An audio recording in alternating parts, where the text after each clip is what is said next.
pitch. Is Luke towards shortstop. Petroselli's back. He's got it. The Red Sox win.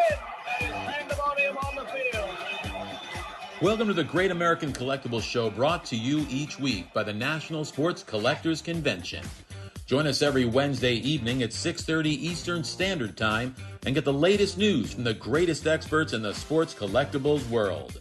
You can watch us on the Great American Collectibles Facebook page, as well as YouTube, or you can listen to us on Spotify, Pandora, iHeartRadio, or any of your favorite podcast platforms.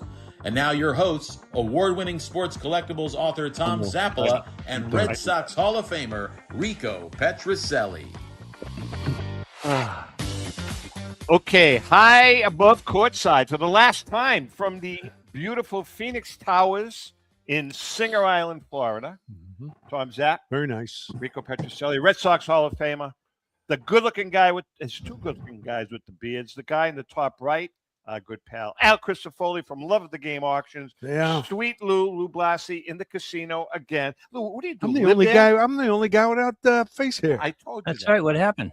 Yeah, I'm getting tired of shaving. I've been on him to grow. I think he would look awesome in a goatee. Yep. I might try it. You're full of crap. Well, no, I'm just to see, shave all over here. And No, you got to go with the goatee though. That's what I mean. Yeah, I'll let. Have you ever had one? No. Have you ever had a mustache? I had a beard one time, and it lasted a very short time. Really? Hey, by the way, congratulations on your election to the Hall of Fame. Oh God! So, for our viewers and listeners, when does this happen, Louis? At the beginning of the week, right? Yeah. Right. There's a Facebook page called Boston Fans or something or whatever. So I got a notification and big picture of Rico, and it said, "Congratulations to Red Sox Hall of Famer Rico Petroselli, who recently got notified that he is being elected to the Cooperstown Baseball Hall of Fame." Was it a Facebook memory from like 15 years ago? How many comments? You would not believe there were 100 comments. Rico, it's about time. Congratulations. You are my favorite player. I can't believe it took this long. Finally, I had to squelch it. And I posted, guys, Rico is in the Italian-American Sports Hall of Fame. Unfortunately, he is not in Cooperstown. No, and he shouldn't be because But that was a riot. Then I saw it. Oh, you saw it? I sent it to you. You sent it to me, and then I answered. I said, wait a second. If Harold Baines is in the Hall of Fame, Rico Petroselli can be in the Hall of Fame. I agree with that. How about the other kid? Scott Rowland. If Scott Rowland is the Hall of Fame, Rico Petroselli can Rowland was a hell of a player. I know we've talked about no, please. He gets pissed off. Come on. Pissed off, Al. But yeah, if Al, watch. All I said to Rico was this. If you take a hard look at his numbers, no good. There are people in the Hall of Fame whose numbers are not as good as him. However, the 251 lifetime batting average hurt you. Yeah, if you had a 285, 290 lifetime batting average, but that would have made a big difference. I've read Greg Nettle said the same thing, that if he had known what batting average would, but you know what? I think with analytics, people batting averages become no more. But it's too late now. That's right. That's the thing. No, but like Nettles, like when you go lefty, when they sign a lefty, you know what they want.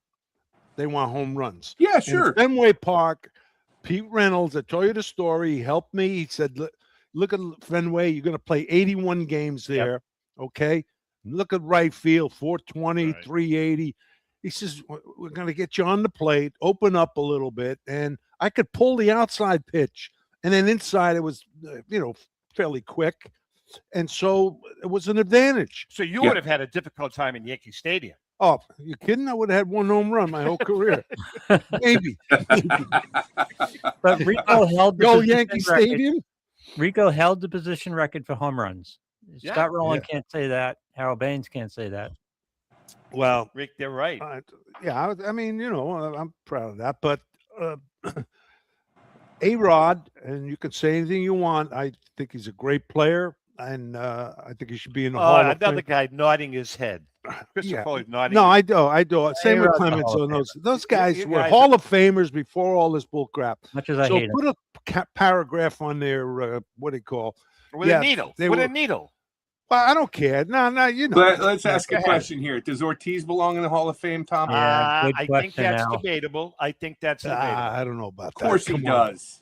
Of No, course he you does. put Sure them he in the does. hall and you tell the story. If Well, you then, want to tell a listen, story about the story, if then That's the argument always. With okay. the Well, Hall of that's Fame. fine. I have no problem with that. If they tell the story, Yeah. I Okay. I don't have a problem with that. Okay. Good. And no, seriously, No, I don't think they'll do it. I don't think they'll do it. If there's Hall of Famers, you know, Joe Morgan, God bless his soul, he passed away.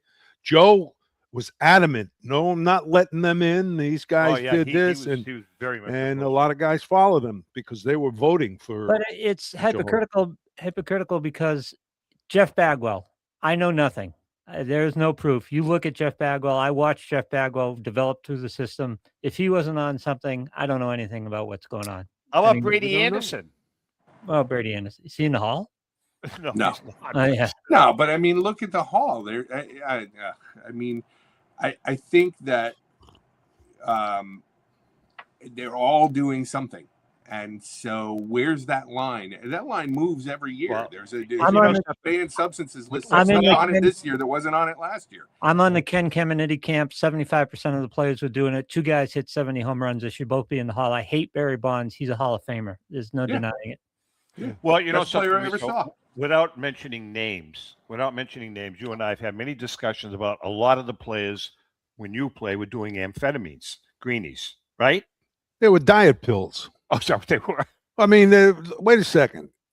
Coffee. If you're in between double headers, you have 2 or 3 cups but of there were coffee. guys- Wait a minute. Now they got that 5 minute Energy drink. energy stuff like that.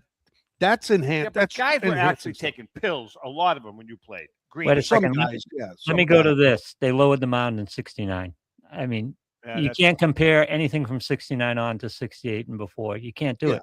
Yeah, I agree. Good point. I agree. All right, Everyone let's wants the big myth of baseball has been the same game for 150 years, and it hasn't been the same game for 150 years. It's been a completely different game. We have to judge every era on its own merit, right? And Yes, again, I agree. 75% of the guys were doing stuff. 2 guys hit 70 home runs, and Roger Clemens is a Hall of Famer too. Agree. All right. All right, All Mr. right. Crisafulli, you have a very, very interesting and exciting Live? auction that is live. Just went live. Yeah. yesterday. Well, so this airs on Thursday. Yeah, this is there a- tonight, Wednesday. Is there a dead auction? Tonight. What's a live auction? What does that mean? All my other auctions are dead. No, it was so when this goes live, when this podcast goes live, the auction won't be live yet. When does it start? It starts late tonight. Okay, yeah. Yeah, right. okay. That's okay. So really tomorrow. All right. So you have some really good stuff. I want to know about, first of all, the Boston store. What is that all about? All right. So the Boston store cards were issued in 1917, and Boston store was actually a store in Chicago. And what they issued baseball cards. They're very, very rare, difficult to find. There's a Babe Ruth in the set. There's a Ty Cobb in the set. There's a Joe Jackson in the set. There's a Hannes Wagner in the set. And you know, all of the other stars of the era. And what's really cool is that as we were researching this set to try and learn a little bit more about it, nobody ever knew how those cards were distributed, right? They knew that they came from the store, the Boston store, but how, nobody knew. And what we were able to find is how these cards were released to the public. Okay, so now we have a much better understanding of why they are rare, and also why there seems to be rarity within the set. Like certain cards seem more rare than others. So the way that they distributed these is in groups of 25. It was a 200 card set. Okay, so April 13th, 1917, they came out with the first series, which was 25 cards, the first 25 in the set. You could buy them. You could buy the set for 2 cents. So it was definitely a loss leader. It was designed to get people into the store. Yeah. They advertised with this big splash on April 13th. And then every week after that, they came out with another 25 cards. But it seems like the promotion didn't do very well. And so the advertising very quickly became like a little blurb in their regular department store ad. Like up at the top, it would say, this week's players are, and it would list the players, and then say, you can also buy Series 1. You can also buy Series 1 and 2. You can also buy Series, the first 3 series each week until the beginning of June. On June 1st, the promotion ended, and that was it. There was never any mention of them after that. So what that implies to me is that the later cards were for sale for much less time than the early cards. So if you were in the 8th series, you were only advertised for 1 week. If you were in the first series, you were advertised for 8 weeks.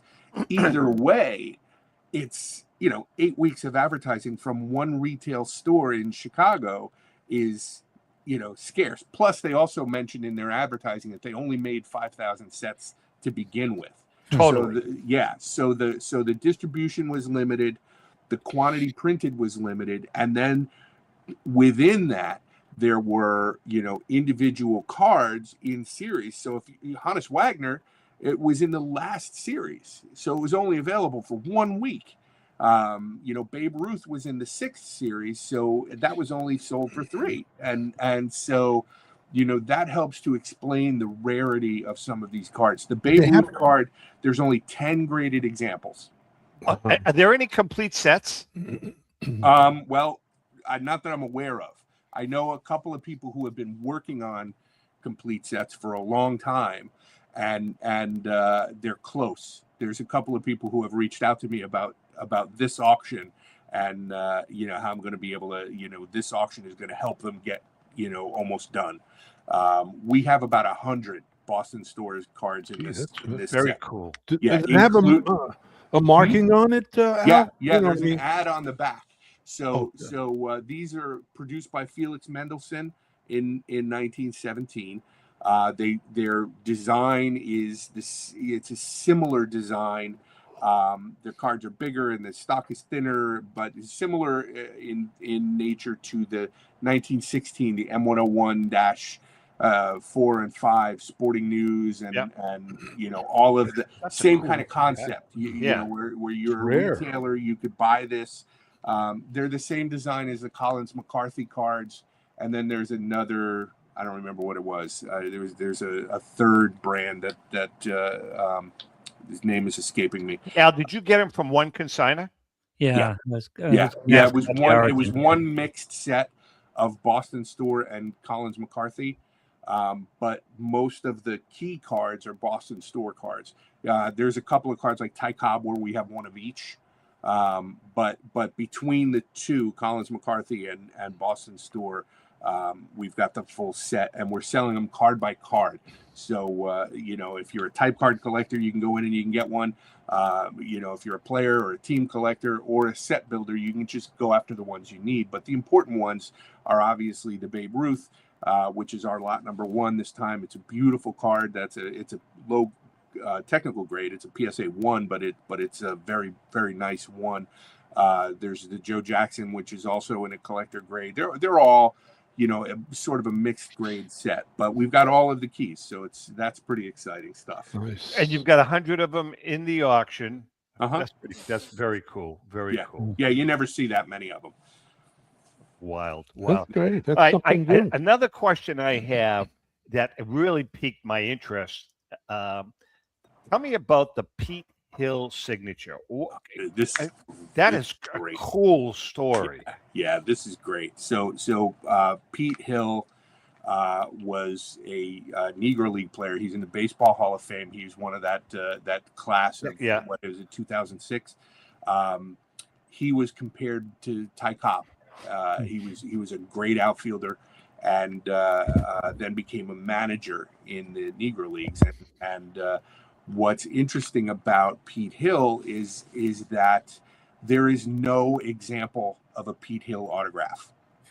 And so Hall of Fame collectors, Hall of Fame autograph collectors, and Negro League autograph collectors have always just gone under the assumption that Pete Hill is one that's impossible. It's an unattainable signature. The only known Pete Hill signatures are in public documents. His draft registration card and his draft card are the only places where his signature has ever been seen. And then this pops up. It is a contract.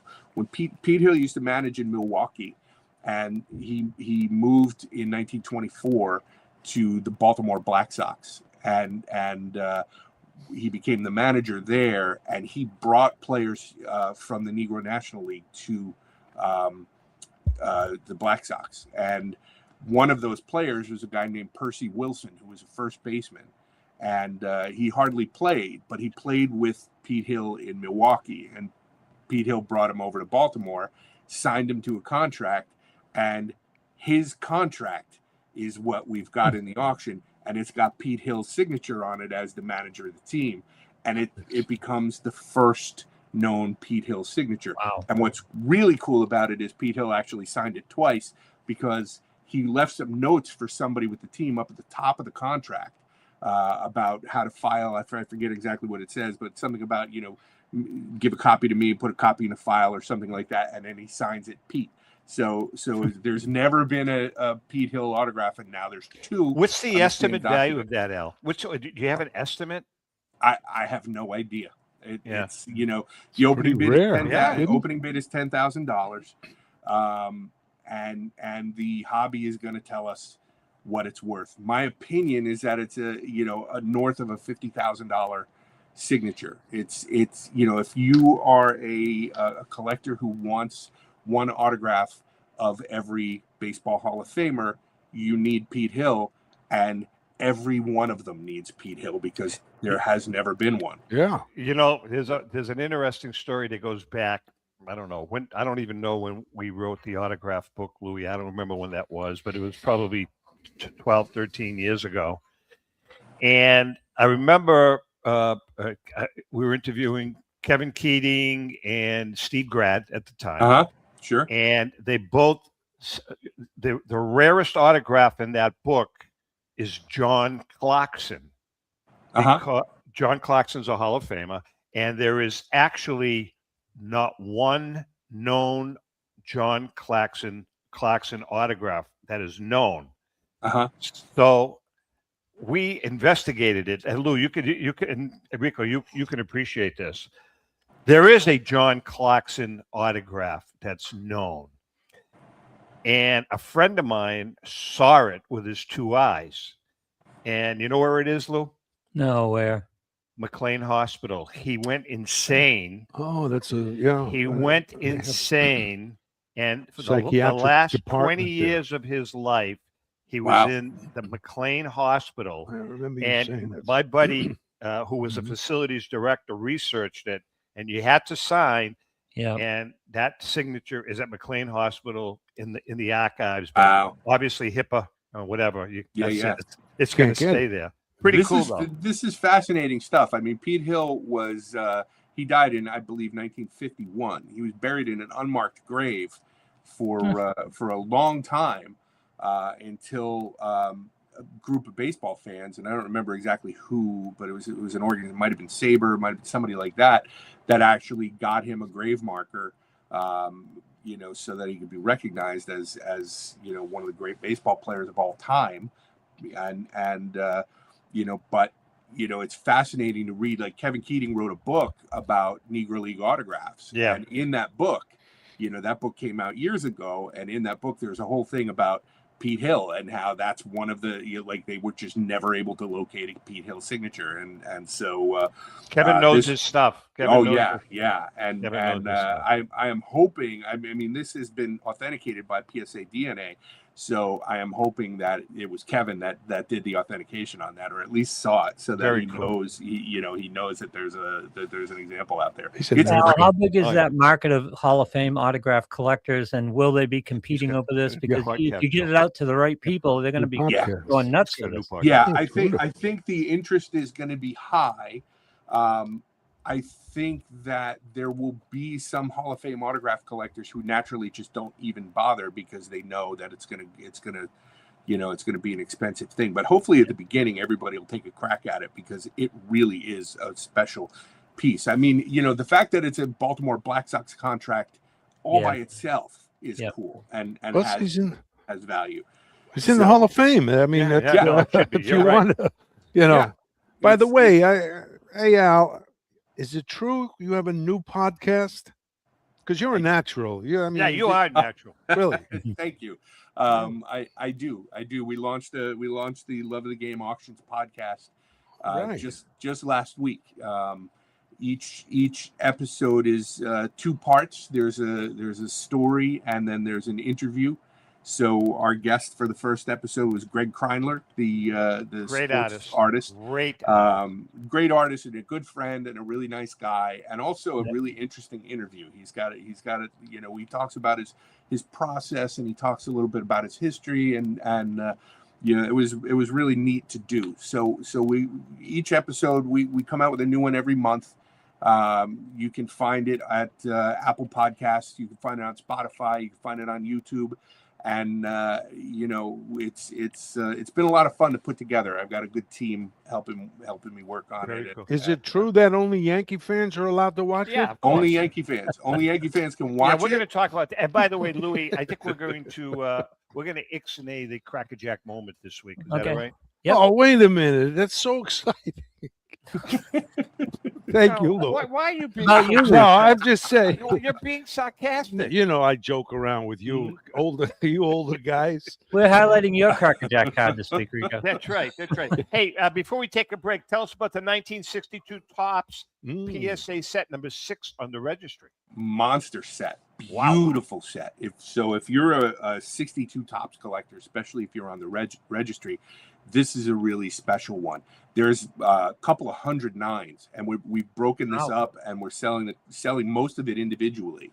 And it's such a beautiful set because the collector was actually a collector. He's a guy with a really good eye, and he's been working on these sets for years, where he's upgraded within the grade as he finds, I have this in a 9, but this is a nicer 9. He would do that, and so it's a really special set. And there's a lot of individual cards in this set that have not sold publicly for like a decade. They're just so rare. It's we've got cards that are like one of 3 PSA 9s with none higher. There's so many cards where it's the highest graded, or there's only 2 higher or 1 higher. So if you're a set builder and how hard 62 Topps is in high grade because of that wood grain border that they have. They're so susceptible. Is that to the one that looks like a TV? No, that's 55 Bowman. That's okay. But it's similar. It's similar coloring, right? So it's the cards have wood grain borders, and then the image of the photo is like set inside. It looks like it's peeling off on one side, and there's all kinds of weird variations with green tinted cards and regular cards, and then it's just really hard because you touch the corner and it turns white, because of that dark border, and so. To have so many 9s and so many beautiful 8s in this set, it's really, really special, and it's going to be fun to see how it. 62. Where were you in Seattle? 62. No, I was in junior high. No, no. You were in the minors in 62. No, the 62. I signed. I signed after high school. 62. Yeah. So you weren't in the minors. 62. Yet. I was at Winston-Salem. Oh, you were. Okay. All right, Al, listen, we're going to hang on. Al, you mentioned it there. The decision 100% always seems to be to break up the set. What would compel you to keep a set together in an auction? Great question. That is a great question. We have a very high rated 1968 Topps set in this auction. That's my set. I love that set. Yeah. And that set, the set that we have, used to be when SGC had its own set registry. It was the number 1 1968 set. Just a complete set? Yeah, and we're selling that as a complete set. And It's interesting because there's some calculus, and I'm not really sure what it is, Lou. It's got something to do with the amount of truly low pop, high grade cards in the set, what they are worth individually, and relative to the economics of printing a catalog, which we print a catalog. So, if you're talking about a 600 card set, right, and breaking up that set and selling 600 lots takes up however many pages. That's in a massive auction. Yeah, it's a huge. I mean, it's the biggest. It's the second largest catalog that we've ever had, and part of the reason is because we've got 600 1962 tops. We've got 200 Boston Store and Collins McCarthy cards. We've also got 200 old judges in this. So you lay those out, and so there's not really an answer, Lou. It's kind of more like, all right, what is this set going to sell for? Yeah. Al, before we take a break, do you ever get approached? Guy like me, I have a 68 complete set, 68 tops. Do you have consigners or clients say to you or ask you, hey, Al, I've got this set. Before we decide to put it in auction, do you have a private buyer that may be interested in it? Does that happen much? It happens. I think we're kind of known for not doing that. I mean, I have some guys who are customers and we're buyers of that kind of stuff. And so when the right material comes our way, and I know someone who would be interested in buying and they don't want to consign, I'll go ahead and shop it. But it's much more fun, and I think it's typically better for the consigner to sell it to the highest bidder.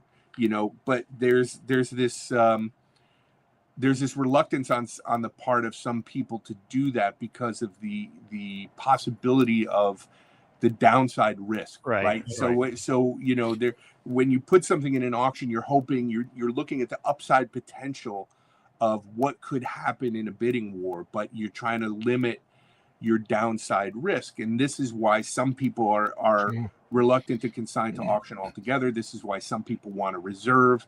This is, but the more things you do to limit the downside risk, the more things you do to limit the upside potential. Okay. And so that's a thing that we have to counsel people about a lot. And it takes a certain intestinal fortitude to say, okay, I'm going to roll the dice on this thing. And he just happens to have a 68. Did you say? No, I don't. Oh, I thought you said you had it. No, I said I was hypothetical. Hypothetical. All right, listen, we're going to take a quick break. All right. Al Chris is in the house. Al Crisafulli, Love of the Game Auctions. Tonight, after the 11 o'clock, after you're done watching David Muir, no, that's 11 o'clock news, go to the website and the auction will have kicked in and get your bids in. We're going to take a quick break. When we come back, on deck. No Crackerjack today. Come on. No Crackerjack. Oh, man. All right. That's in honor of Crisafulli. So he gets my time. How's that? All right. Well, we're going to take a quick break. We come back, though. We do have an On Deck with Rico. Hang in there. We'll be right back.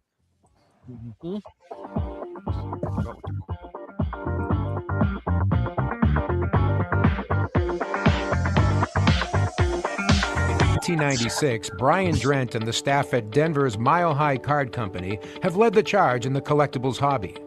Mile High is a full-service dealer specializing in buying and selling cards and offers a competitive consignment program for all collectors.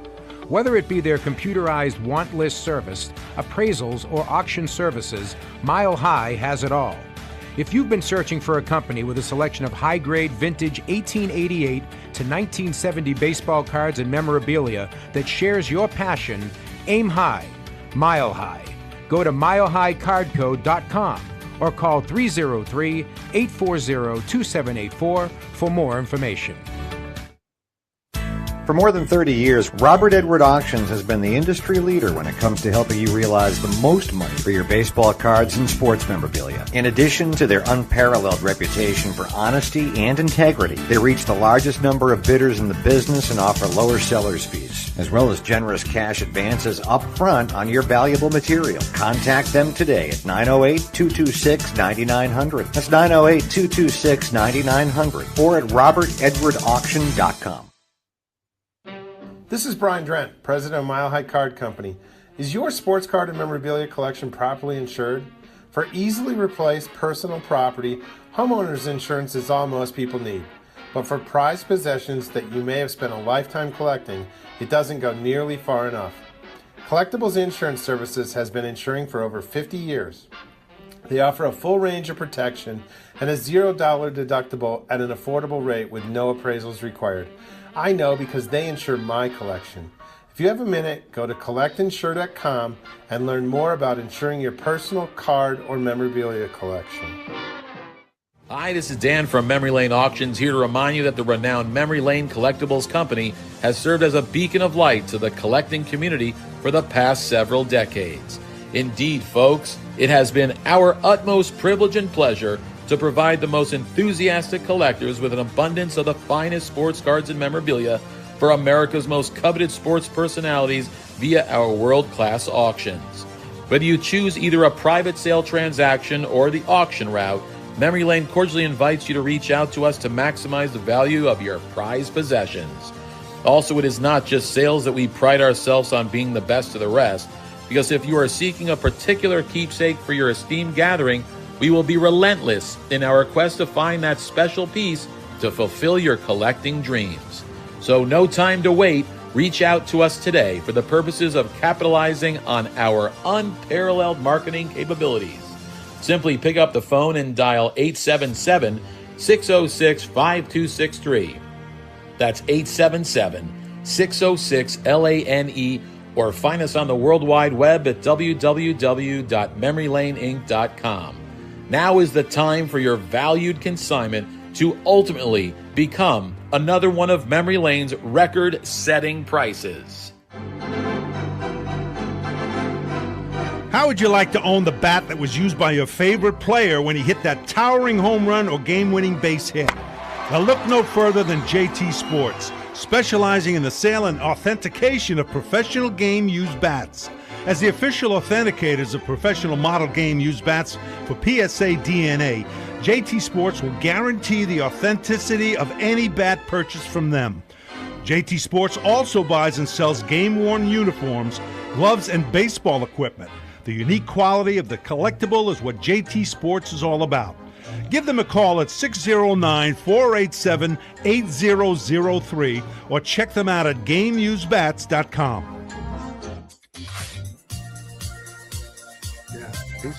Yeah, take a picture and show it to me. Yeah. We'll give it a Crisafulli, maybe. Sure.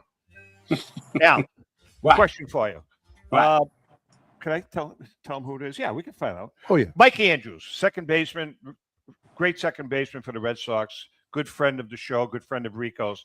He's got a bat that is signed. It's not a game used bat, though, is it? Oh, no. He's got a bat signed by Mantle, DiMaggio. 14 Hall of Fame. 14 Mantle, DiMaggio, Aaron, Mays, like the golden players, Williams. Right. I probably And more. most like I can't be a store-bought bat.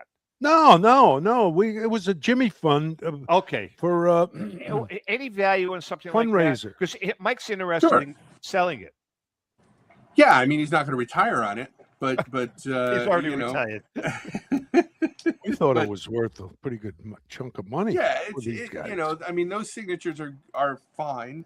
Those guys, I always try and caution people about stuff like that because those guys signed, Mickey Mantle, Joe DiMaggio. It's nice to see them all on one George Kell, thing. they've It all displays very well. Yeah, but there are guys whose signatures are not rare, and those guys are not rare. They're valuable. People pay for Mickey Mantle. They pay for DiMaggio. They pay for Ted Williams. But those, you've seen them. Yeah, but they're great pieces. I don't know if I could put a value on it. I would say in the four figures. Okay. You know, but it's not, you know, it's not a $50,000 bat, I don't think. Gotcha. That's know. it. I'm done. All right. Rico has a question. He asked you before. I didn't quite understand the question because sometimes when Rico asks a question, What was he it? goes like around. Rico exists in a whole different There you go. Yeah, like, and I it's- want to because I think Yes. Good for I you. was telling you, I want to hear you. I mean, you know industry. I know more than we first started out, but I want to add other things and questions that I have that a collector, a young So collector, ask that a question new because that's a collector, damn good question. Sure. about. Don't tell me a Judge card went for 5.2 million. Is that the card that I was talking about? Him and Otani. But I have no idea. All right, Oh, but it's a deep, Bowman? it's a deeper question. Oh, it's a deeper, It's a right? deeper question. Here's the question. It's a manufactured rarity. One of one, an Aaron Judge card is produced by Panini or Topps some other. I don't know who the hell did it, but it's a one of one. He signs it, 5.2 million. Are you freaking kidding me? I mean, you know, there's a whole there. Geez, Tom. Look. See, I know. I see. Here's what you're doing. Here's what you're doing. You don't want to rock the hobby boat. I totally understand that. So let's do it. Let me ask you this question. All right, Okay. I'll ask you this question. What's the difference between that? Who was it? Michael Jordan and the other LeBron? LeBron. Remember they got that 12 million for that card or whatever. Okay. So what's the difference? May I ask, Mr. Crisafulli, with Panini or Topps coming up with a card that is signed by Ty Cobb Oh, yeah. and Babe Ruth. Perfect. All Yeah, right. yeah. With a little piece of their jock strap in the card, and they create this card, and now it's one of one, and that card's going to sell for millions. Anybody can do that. Is my point. Yeah. So here's yes. Okay. There are cards that are coming out of a factory designed to be the only one of that card that's available. Correct. And what I had was a I have an experience here that makes me want to give people some level of caution. Okay. Thank you. With the caveat that we collect what we like and we collect what's important. And this is a hobby that's for everybody. And there's no way to do it. You could do it however you want. And that's what makes this the greatest hobby in the world. There's no better hobby than this. Okay. There are things that are astonishing to me about this hobby and that make no sense to me, but that's okay. Right. But I had a guy who came into my office one day with a bunch of framed pieces in the back of a pickup truck. And what these were they were individual prints. He owned a bar. He decorated it with a sports theme, and he bought memorabilia to put on the walls of the bar. Okay. You see these all the time. They were, prints of, artwork that was designed by one painter or another and turned into prints. And in some cases, the only thing that the people in the print have in common is that they were alive when the guy painted it so that they could sign it. Like that was the whole purpose of it, is to create a vehicle for autographs. And he brought these things into my office one by one. The bar went out of business and then he wanted to sell everything that was in the bar. And he brought in, okay, here's a print and it's a limited edition, one of 56 signed by Joe DiMaggio, one for every game of his hitting streak. And then he shows me another one. This one is one of 100 signed by Joe DiMaggio. And this one is one of 200 signed by Joe DiMaggio. And this is one of 25 signed by Joe DiMaggio. And then he's telling me how rare they were. And what I was trying to explain to him is how rare is it really when you've got 10 rare pieces signed by the same guy. Yeah. like it's, to me, I've got 10 of them in my office right now. And so, I think that's part of the thing. So in this auction that we have that's launching tonight, we have a 19th century piece that is from the Just So Tobacco set, which is a very rare set of baseball cards that were issued of members of the Cleveland team. Okay. The set is so rare that there's no more than 1 or 2 examples known of any of the cards in the set. What year? Wow. 1893. Cleveland Spiders? Yeah. My father was And so because the set only included Cleveland team members, for years it was speculated that they must have made a card of Buck Ewing. Hall of Fame Buck Ewing. Sure. I mean, he's one of the great players of the 19th century, one of the most important names. Okay, but nobody had ever discovered one. Then, about 10 years ago, somebody was renovating an old house in Pennsylvania. They took down a wall, and behind this plaster wall, nailed to a beam, was a Just So Tobacco Buck Ewing. Come on. Now, and this was well known. This was an amazing discovery. I never heard this 10 story. years ago. It was nailed to a beam. The card had hammer prints on it. It had soot all over the front of it. It had a big hole at the top where you could see one of those old square nails from the 19th. The ones I'm talking about was nailed into the thing. But the fact that it existed and that it had been discovered in the most unlikely way, right, was just astonishing. And it came to auction, and it sold for something like $17,000 in like 2009. Okay, and we have it in this auction. Wow. I have no idea. Very cool. But That's interesting. it looks. I mean, it's an SGC 1. It's still covered in soot. It probably could be cleaned, but we don't do that to cards, so it's still covered with soot. It's got the big hole at the top, but it is Buck Ewing. It is the only example, and the reason why it's the only example is because it's the only one that survived.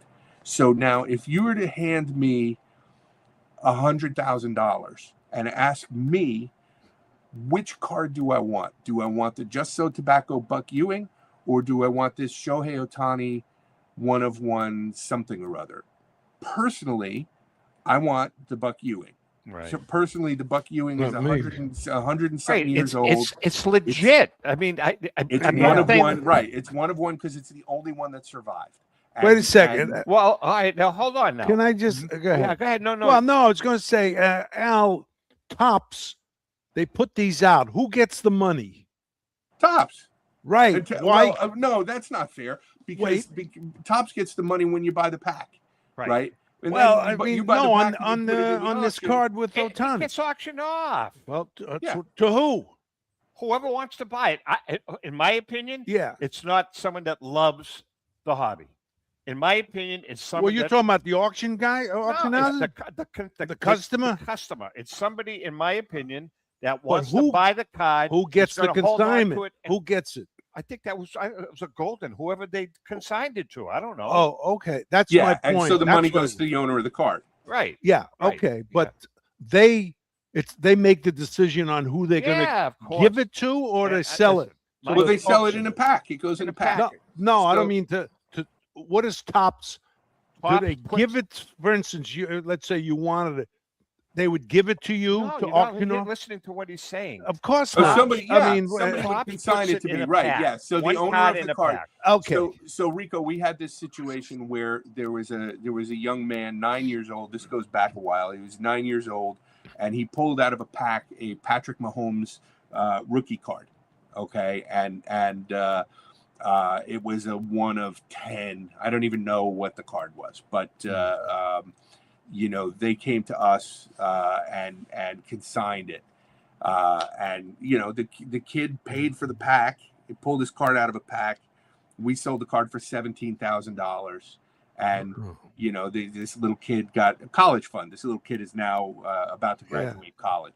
About 2 days worth. Yeah, but you know, I'm not going to sit here and criticize the person who prefers the Ohtani card, right? When I was a kid, especially a kid, when I was a kid, you know, I still remember opening my first pack of 1977 Topps and pulling out Rod Carew and thinking, I got the greatest player. I got Rod Carew. I still, when I think about that card, it brings me right back.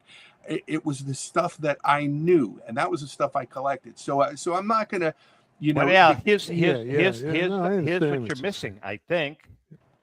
Okay, that card, somebody opened up that pack. Yeah. And that card was in it, 1 of 1. Okay, that person did not pull an Al Crisafulli and hang on to that card for posterity purposes because he loved the player. That guy opened up the pack, stuck it in an auction, and got $5.2 million, and that's all he was looking for, in my opinion. But what do the other people do when they find a mantle? Remember, some hold on to it and some flip. Yeah, but the guy go ahead now. Some of the guys in the office. There's a card shop that's close by here. Some of the guys in the office went down to the card shop a couple of weeks ago, talked to the owner, and the owner was saying, the way they related the story to me is he said that men come into the store and they buy a box, they open the box, and they take the insert cards and they just leave all of the other cards. Leave the rest of the stuff. Yeah, and the guy said, to them, welcome to my casino, and so. You know, that part of the hobby I don't love. I don't think it does anything to teach people about the history of the game. I don't think it does anything to teach people. When I was a kid, I used to take my baseball cards and read the backs and like learn. Read the stats. Look at the stats. All of that. But like, it's not my job to also. I understand this that. is how you're supposed to collect. But, I want to. I'm sorry, but if I take down a piece of my wall and there's a Honus Wagner back there, and I sell it, I'm going to sell it. Yeah, as much as I love the game, you're going to pay for the whole renovation. Yeah. Listen, I have a question for Lou and for Al. Oh, because Lou is in the casino right now.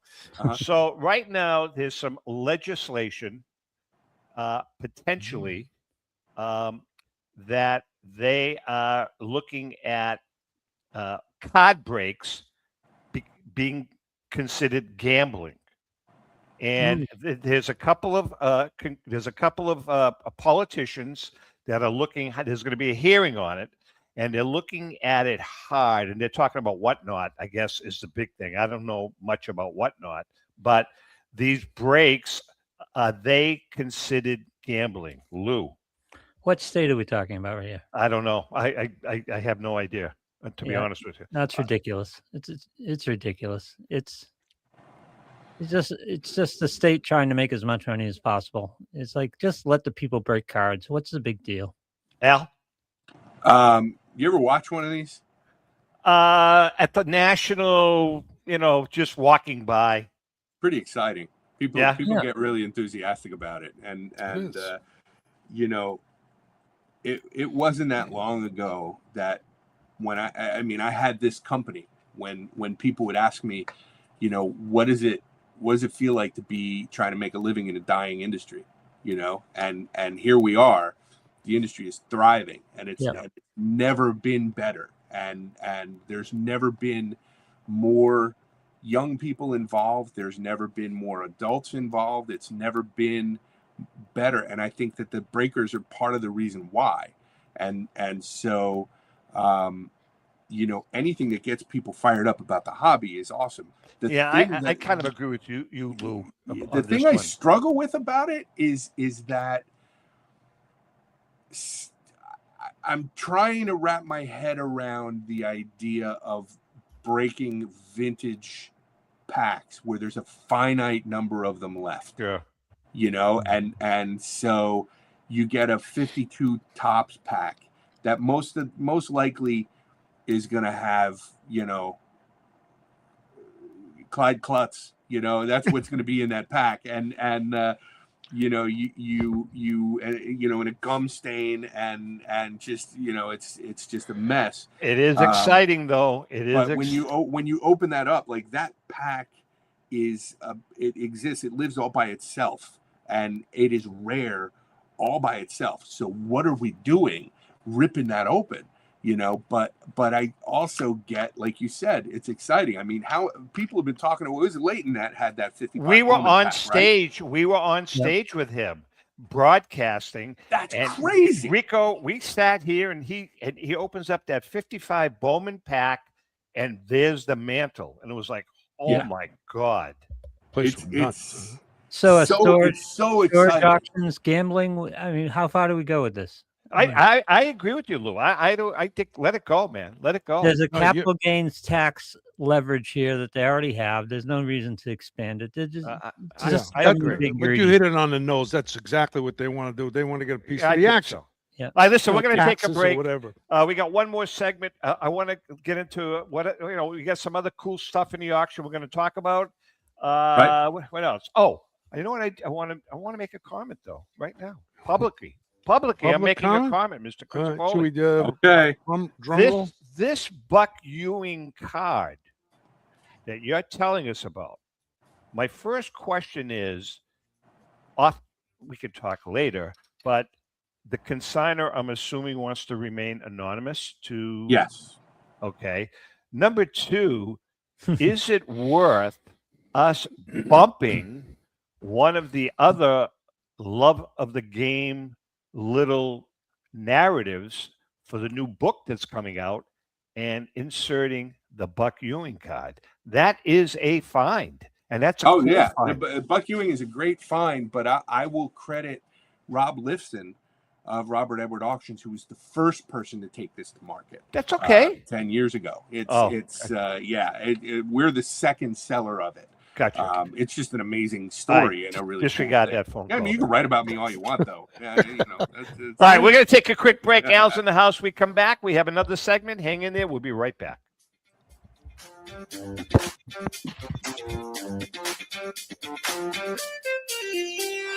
Auction is a family-owned and operated online auction specializing in autographed memorabilia, sports cards, coins, art, and collectibles.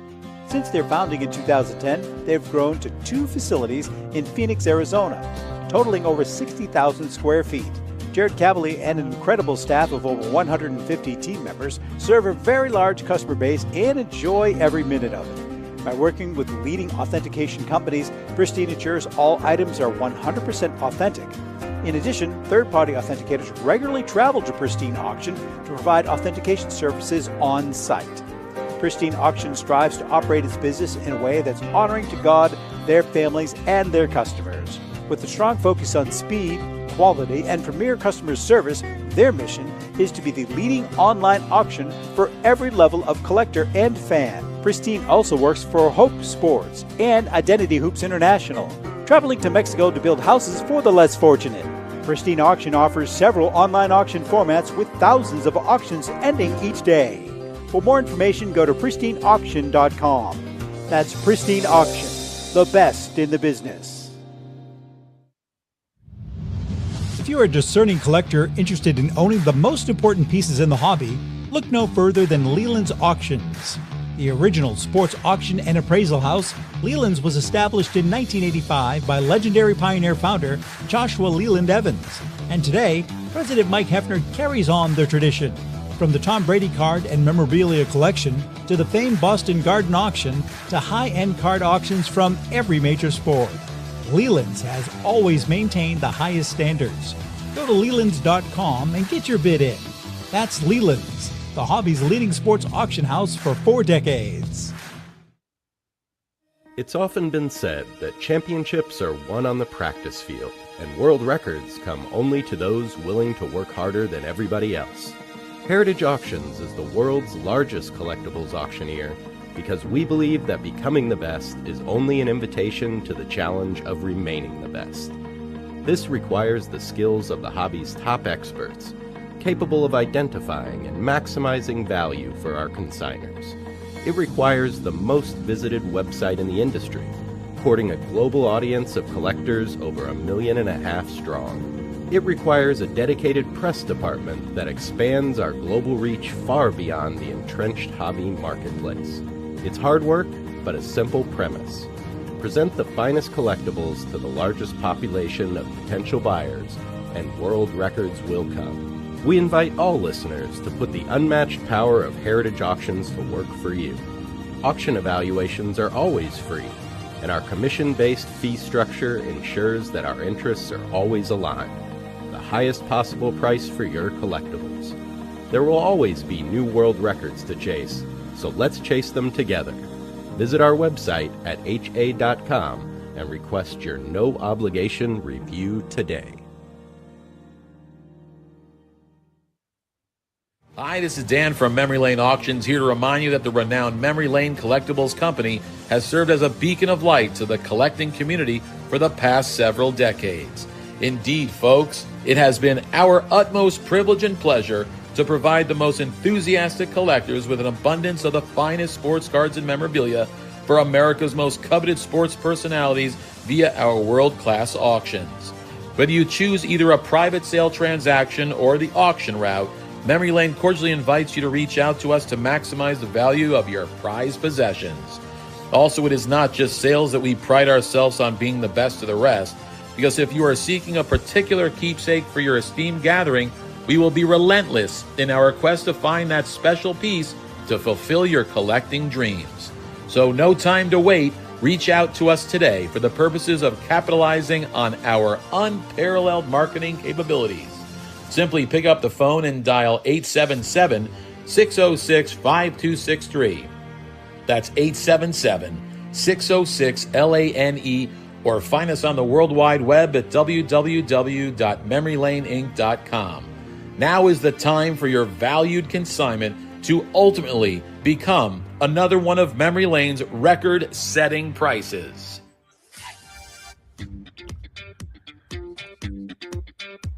Okay, we are back. Al Crisafulli is in the house tonight. The auction starts. Rico, tell us about our friend Tom Ruggi. I will. I want to talk about our friend Tom Ruggi and the staff at Destiny Wealth Management.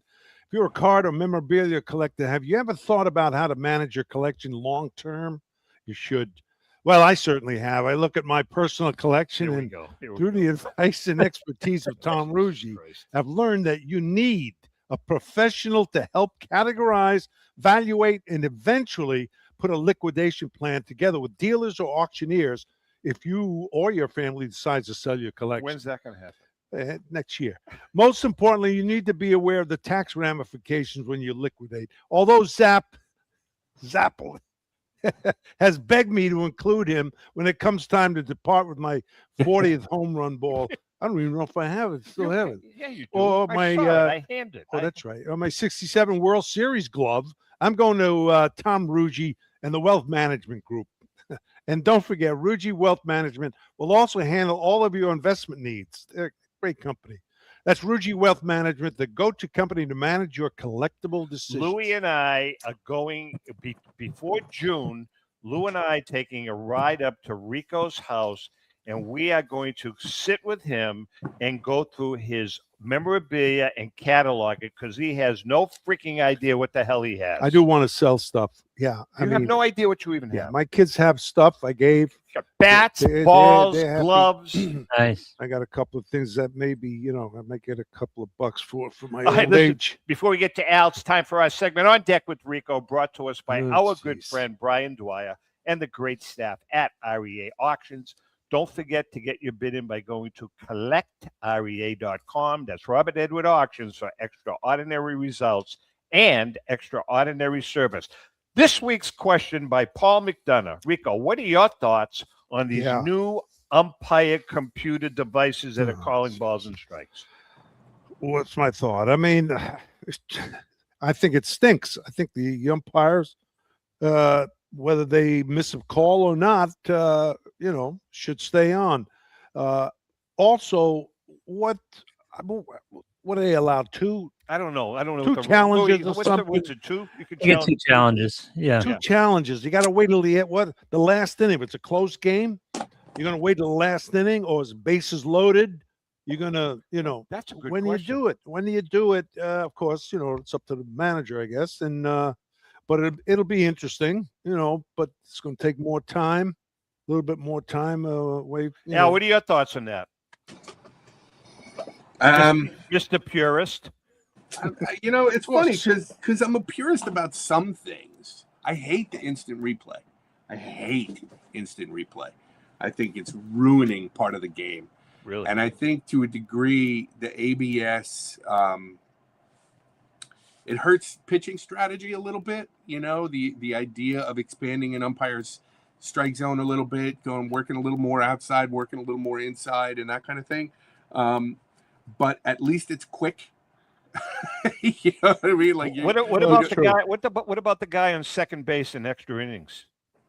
Oh, it's like wiffle ball. I hate it. Right? I hate it. It's just horrific, and I don't like. I also don't like the pitch clock. I don't care how long a baseball game takes. Right. It's kind of the idea. Let it take long. You know who started that, Al? You know Who's who's that? the ones? The press complained about constantly. These games are too long. Of course, Yeah, the they Yankees, did. Red Sox games, Dodgers, I think, 4 Giants, hours, or whatever. Yeah. And because they got a deadline and they want to get it in at night. But good point. I think what we're going to find longer term with the pitch clock is that it really hurts pitchers' arms to not be able to, like, if you have to throw and then you have to throw again inside of 20 seconds and then you have to throw inside again, like you're never really giving yourself a breather, and I think that puts a kind of stress on a pitcher's arm that we've never seen before. And I think, if you look at disabled lists and you look at how many people are getting Tommy John surgery over the last couple of years, I think that's a trend we're going to see more and more of. Interesting. And I think ultimately the pitch clock is going to have to go away or be modified somehow so that a pitcher can actually just take a minute and breathe and just recover from it's such a violent thing to throw a pitch, especially the way they make them throw now. They have to go all out every pitch, but I'm okay with the ABS, I guess. It's, of all of the ridiculous inventions, We'll see how it works. the least We will. ridiculous. Yeah. Hey, all right. So let's talk about. We got several minutes left. Come on? Some of the more highlights of this auction. You've got all kinds of stuff. There are so many great pieces in this auction, and we talked about a couple of them. Let me. I'm going to bring the auction up on my. Well, actually, you know what? What's cool about this auction is we're doing something different. And I'm going to show it to you because I happen to have them right here on my desk. We printed 2 different covers with this auction, and each one is a photo that we have a type 1 in the auction, right? And so these are going to be sent out randomly to the people who receive our catalog. So you're going to get one or the other of these. The inside of the catalog is the same, but the covers are different. So here's Cool Papa Bell, which is gorgeous photo, a really cool type 1 photo. And then the alternate cover is Satchel Paige. Famous photo. Really, really cool. We've got the type 1s of both of those. We've got a number of other really cool type 1s, including one of Jackie Robinson in 1946 with the Montreal Royals, which I think is great. We have a really interesting 1935 National Chickle Bronco Nagurski, which is the football card. That's the Mona Lisa of football cards. Yeah, it's a great card. That card is in our very first auction 13 years ago or however long it was. That was the number 1 lot. We had a PSA 7. This one that we have it's a different card. It's graded PSA 5. But what's interesting about this 5 is it used to be a PSA 7.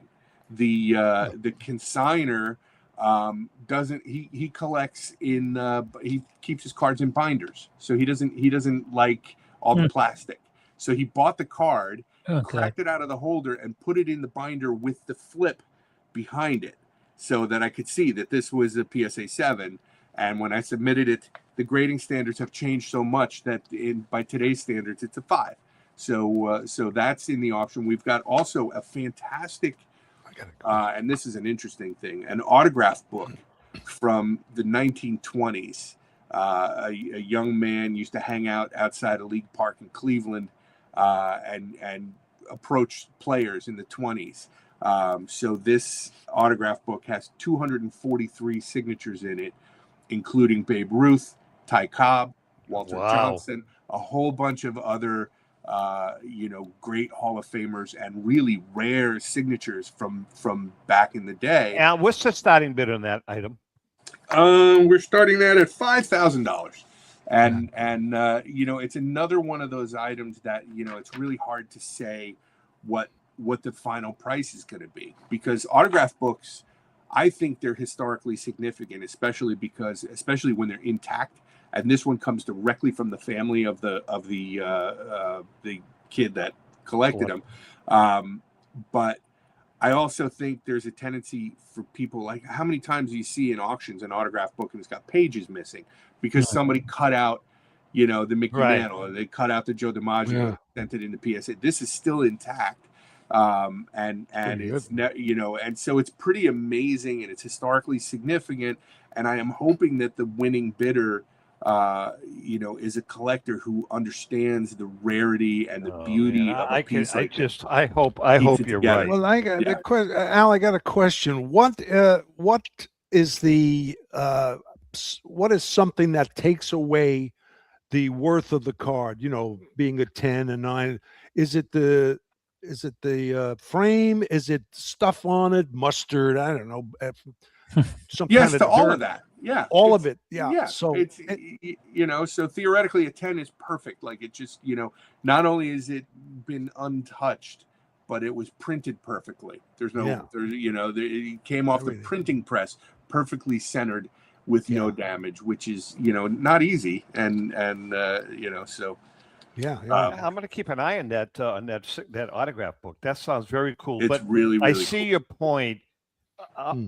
Something like that, you just want to hope that the person that wins that is winning it because he loves it and is not going to take a scissors to it. It's so. And that's where all of these different collecting styles and all of these collecting objectives sort of cross, right? Yeah. So my collection, I'm interested in the historical significance of the piece, right? Yeah. What does it represent, and how is it, a great item in the form that it's in today? And then there are other people who look at it and say, well, this has got a Babe Ruth signature, and this has got a Ty Cobb signature, and I could break these things up, and the breakup value of this piece is X, right? So what is a Babe Ruth signature worth on a cut? What is a Ty Cobb signature worth? And what's cool is he signs his full name, Tyrus. What is it? Tyrus Art. Very Tyrus cool. Art Cobb. Anyway. To Tom's point, why wouldn't Topps be interested in that auction and get both of those autographs? Yeah, you're right. That's a great point, Lou. That's a great point. And that happens. When anything stuff like that comes into our auction, I have this like almost desperate hope that the person who wins it is a person who respects the historical importance of it in its current form. But I can't, nothing you can do about it. Yeah. Unless you can put in the auction. Let's make a statement saying you can buy this. Only if. Hey, Lou, how about our friends from Finkelmeyer Insurance? Of course, Finkelmeyer Insurance Agency has been insuring collectibles since the early 80s. The late Tom Finkelmeyer wrote the original sports memorabilia insurance policy when no one else in the industry was insuring sports collectibles. A lifelong collector of sports cards, Tom Sr. instilled the love of collecting in Tom Jr., who is the current president of Finkelmeyer Insurance Agency. Tom Jr., with 3 decades of insurance experience, has paired that expertise with 50 years of collecting. With a litany of professional designations, including counseling and risk management, Tom covers every aspect of your collectible insurance needs. Unlike some of the companies that sell collectibles insurance directly to the consumer online, Finkelmeyer Insurance Agency is the only independent retail agent who specializes in sports memorabilia and collectibles nationwide. representing all major companies that sell collectibles insurance. There's no agent that insures more collectors, dealers, appraisers, auctioneers, or events in the collectibles hobby than Finkelmeyer Insurance. Our good friend and hobby legend John Tobby of JT Sports has been using Finkelmeyer Insurance for over 20 years. For more information about your collection and how you should have it insured, go to thefia.com. That's Finkelmeyer Insurance, where collecting is our passion. Al, when does the auction end? April 11th. April 11th. Fantastic. Fantastic. That's loveofthegameauctions.com. Yep. And we're also accepting consignments for our Well, summer before we auction. let you go, right? Can we throw out a little tease? Yeah. How about a little tease on? There was a rumor circulating that you're having one extra auction this year. We are having one extra auction. Any particular reason why?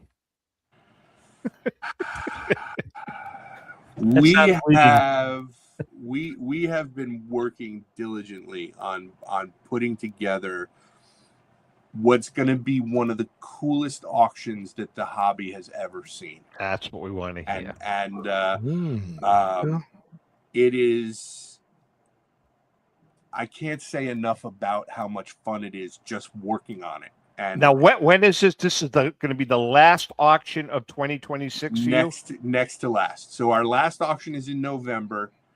We're going to try and squeeze this one in October. And I will gradually throw out some more. But for now, what I'll say from a consignment standpoint is, if you're a collector out there in the universe and you're watching this program and you happen to have any empty display boxes from Topps baseball sets from the 50s, get in touch with us. And that's a thing that we have a particular need for, or any Topps test issues or anything like that. Very cool. We want to hear from you. And you got the podcast. And we got the podcast. That's Love right. The Game, When is that Love on? The Game Auctions podcast. It's the first episode is out. You can see it on YouTube. You can see it also, or you can hear it on Spotify and Apple Podcasts. Yeah. Awesome. It's good. Mr. Crisafulli, as always, we Terrific. love having you on. Yeah, man. And So great to see you guys. I'm enjoying working on the Love of the Game portion of legendary finds and sports collectibles treasures. I'm having fun with it. I'm not going to tell them what we're writing about, but there's some really, really cool stories. Excellent. With that being said, Al, great good luck to with see the you, Al. auction. Louis, Bye, as everybody. always, thank Great you so job. much. Reek, Hey, I'll see you back see you in Boston, brother. Yeah, See you okay. in Boston, yeah. Right. It'll be Hey, freezing while already, I'm here, so- can I give a shout out to the guys on the Negro Leagues forum on Facebook? Absolutely. Hey, guys. Absolutely. All right, we're going to take now we're taking a break. The show's over. To our viewers and listeners, we love you guys. Thanks for all the support and happy collecting.